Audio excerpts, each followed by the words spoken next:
Hyderabad నాంపల్లిలోని inter board ముందు BJYM ABVP ఆందోళన చేపట్టారు.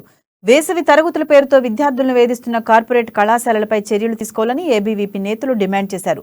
ఇంటర్ బోర్డు అడ్మిషన్ల షెడ్యూల్ రాకముందే అడ్మిషన్లు చేపడుతున్న కార్పొరేట్ కళాశాలపై చర్యలు తీసుకోవాలన్నారు.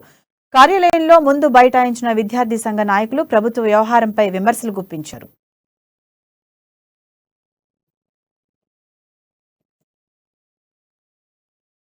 చిన్న పిల్లలం కదా, సో మాకు ప్లీజ్ దయచేసి మమ్మల్ని ప్రమోట్ చేయండి. రూల్ పెడితే అందరికి సేమ్ రూల్ ఉండాలి. వాళ్ళకి తక్కువ ఉన్నప్పుడు వాళ్ళకి ఇచ్చినప్పుడు మాకు ఇవ్వాలి. మేము సేమ్ కండోనేషన్ కడుతున్నాం, మేము కాలేజ్ ఫీజెస్ కడుతున్నాం, అన్ని కడుతున్నాం కదా, మేము అంతే సేమ్ కదా. సో ప్లీజ్ దయచేసి సార్ మేము రిక్వెస్ట్ చేసుకుంటున్నాం, మా లైఫ్ తో ఆడుకోకండి. మీ పిల్లలకే ఇలా జరుగుతాం, మీరు మాత్రం ఊరుకోరు కదా, మీరు వచ్చి మాట్లాడుకుంటారు కదా. మా పేరెంట్స్ కి కూడా బాధ అవుతుంది కదా. ముగ్గురు ఆడపిల్లలు, మా మమ్మీ డాడీ కష్టపడి మమ్మల్ని చూపిస్తున్నారు.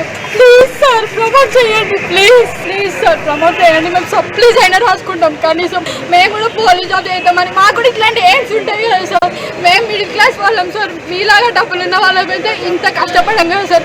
ఫ్రీ సీట్తో కాలేజీలో జాయిన్ కాము కదా సార్, మేనేజ్మెంట్లలోనే జాయిన్ అవుతాం. So please sir.